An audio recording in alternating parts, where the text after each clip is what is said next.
because Amos was sent to the northern kingdom of Israel when the Babylonians destroyed the temple in Jerusalem. When the Babylonians destroyed the temple in Jerusalem, it was by fire. Let's see if I go the right direction here.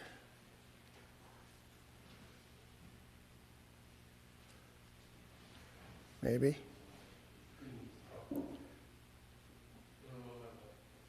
Okay. We're going to go to Jeremiah 52, verses 12 to 13, if I can get it up here. All these technical difficulties. And I wanted to finish this week. I know it. Just go. Yeah. When we had the TV and we hooked right up to the TV, that was it. Didn't.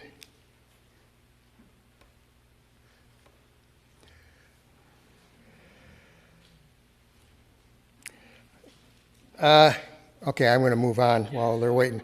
This may have been the king's royal chapel in Bethel, although we don't know what kind of building that was. God's warning in Amos 3, back in chapter 3, verses 13 through 15, seems to parallel this vision, describing what the Assyrian army would do when it entered the land. The altar was the place of sacrifice and the atonement, but God refused to accept their sacrifices and forgive their sins.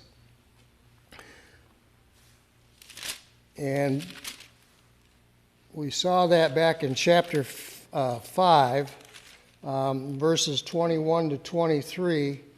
It says, I reject your festivals, nor do I delight in your solemn assemblies. Even though you offer up to me burnt offerings and your grain offerings, I will not accept them, and I will not even look at the peace offerings of your fatlings. Take away from me the noise of your songs. I will not even listen to the sound of your harps. Their man-made religion carried on by unauthorized priests was an abomination to the Lord, and he was going to now destroy it. Amos acted as an intercessor or a respondent to the Lord's questions. He has no active part in this vision. Probably this is meant to emphasize the separateness of the Lord from humans, and the finality of his decision to judge his sinful people. This vision of Amos's prophecy reveals the Lord standing above the altar, and as I stated earlier, probably the altar of the temple of Bethel. He gives a command to strike the sanctuary, which probably represents the religion of the northern kingdom.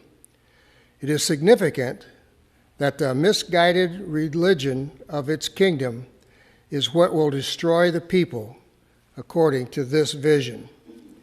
The use of this literary device crystallizes Amos's message concerning the destructive course the nation had taken when it persisted in its distortion of true Yahwism. The prophet speaks with finality here. There will be no escape. The warning in this section applies to all the false religion.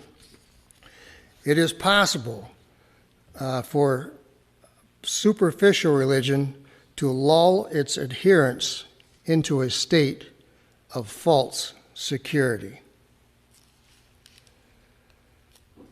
Verse 2, although they dig into Sheol, from there shall my hand take them, and though they ascend to heaven, from there I will bring them down. So we had any of these adulterous worshipers who tried to escape would be tracked down and slain. Though they run down into Sheol, the realm of the dead, God would search them out. And if they could reach heaven, there would be no protection there. They couldn't hide from God on the highest mountain or in the depths of the sea. If only they had known the God with whom they had to deal, of whom David had long ago had sung.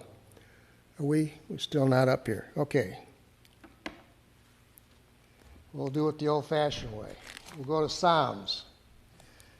Psalms 139.